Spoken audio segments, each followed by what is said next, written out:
Death, one of the big questions that every philosopher has thought about at some time.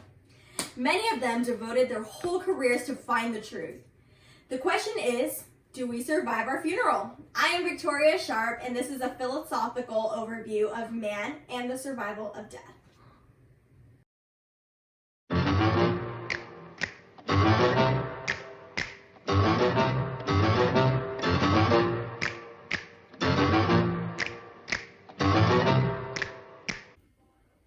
The question of immortality is found in two different places in philosophy, both metaphysics and also in religion.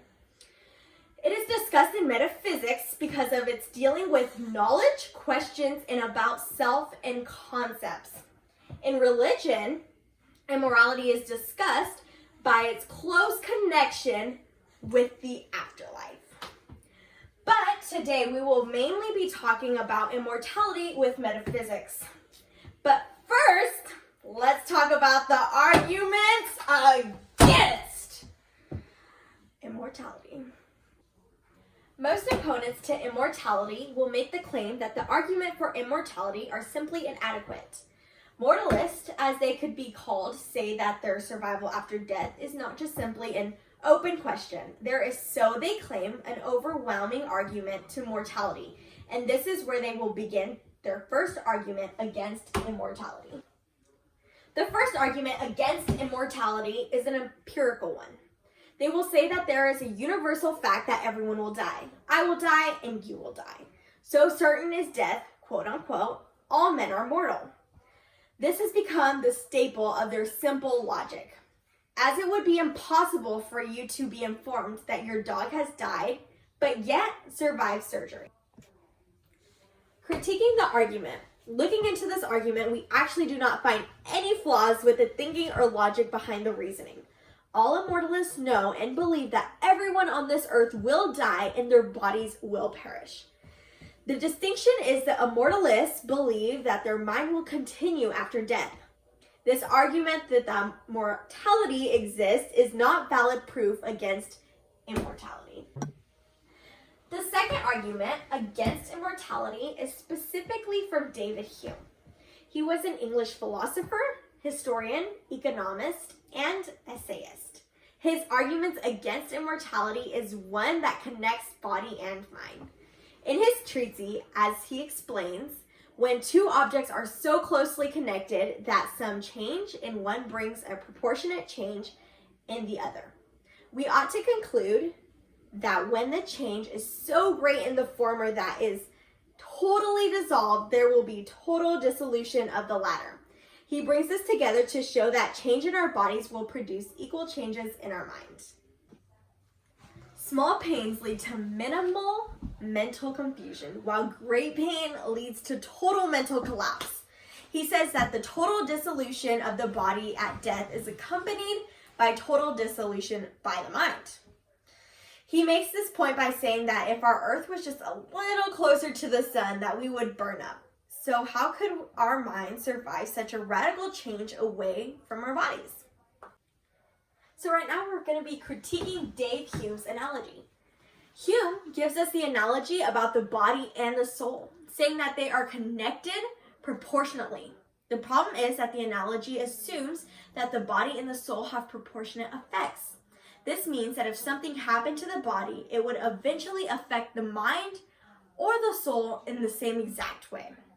Modern day physics have eventually proven that certain causes have greater effects and some effects are lesser than the causes.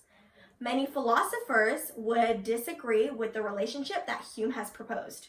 Furthermore, Hume is assuming that the response for the being of dissolution of the body would be a proportional dissolution of the soul. There is no logical necessarily that Hume is using in this claim. The only way to gain that kind of evidence for your relationship would be to actually experience death yourself. In many of Hume's analogies, he simply assumes what needs to be proven. So now we're ready to examine the evidence that is given in support of immortality. We should first discuss the kinds of immortality doctrines and also examine the arguments for immortality. There are three types of specific immortality doctrines. The first being the immortality soul doctrine. This was set forth by Plato himself, believing that the humans are essentially composite beings. Plato held the view that for the duration of our lifetime, the soul is imprisoned in the body. He also believed that the soul is capable of being independent of anything else. The second doctrine is the Reconstruction doctrine. It is the purest from the Reconstruction doctrine. It is believing that the after death of our body will be resurrected and our person reconstructed. The main difference from our other doctrines is that the people who believe in the Reconstruction doctrine believe that there still must be a body and soul relationship. The third and last doctrine is the Shadow Man. This belief is meant to capture the in-between of the other two views. This position claims that the real person in a shadow man, which is sufficiently human and corporal in identification problems. This shadow man has no problem escaping the body after death. The philosophical argument for immortality goes back to the times of Plato's and Aristotle. In the argument from the simplicity of the soul, the question is asked on whether the soul disperses or decomposes after death. Socrates argues that this is not the case, saying that only some parts decomposes or come apart. He says that the soul is simple, meaning that it never changes and remains constant. It does not require a body and does not come apart.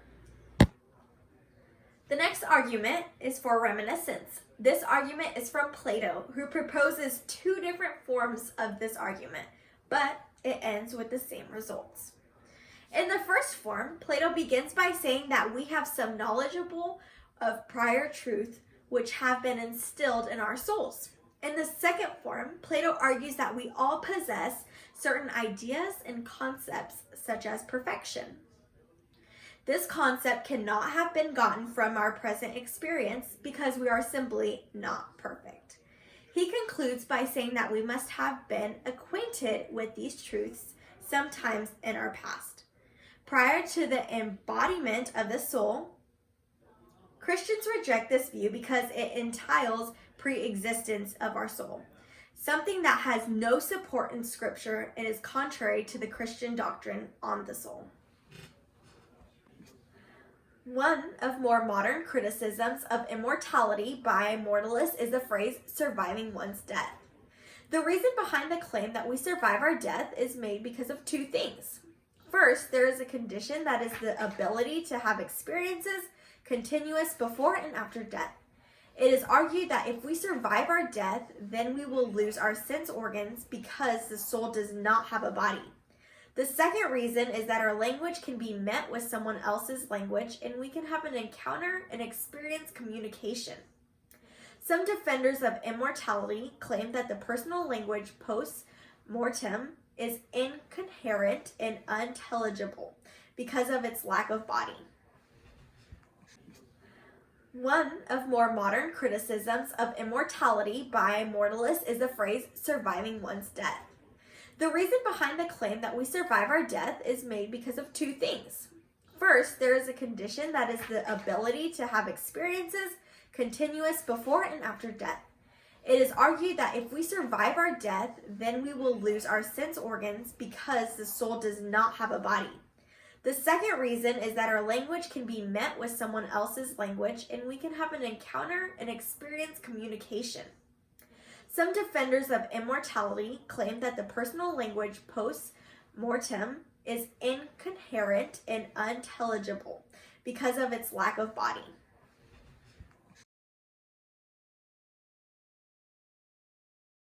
The first thing that we learn is that a few philosophers that do disagree with immortality actually do not have good adequate arguments against immortality. Beginning from the first argument that the fact of immortality exists. It was clear that these anti-immortality philosophers were simply exercising their skeptical thinking, considering that they were actually not specifically attacking the immortality thinkers and focused more on the direct body-soul relationship. The second thing that we learned was the argument for immortality. Purely using philosophical doctrines, it was clear that the soul could survive away from the body, and they were not directly connected. But even in this realm of immortality, believers, there were still philosophers like Thomas Aquinas whose views did not match up to the views that Christians hold to immortality. We eventually, throughout this chapter, learned about how exactly the soul works and how we have these morals in our minds that tell us what is right and what is wrong. In conclusion, it is our judgment based upon purely philosophical grounds that there is no outright reason to reject immortality. There is in fact positive evidence that we can survive our own deaths. Using the Bible along with other philosophical views, it is clear that we do indeed survive our deaths. We as Christians do believe that our bodies will be left on this earth because we are sinful. But one day Jesus will come back and our original bodies will be resurrected and we will have them back in full restoration.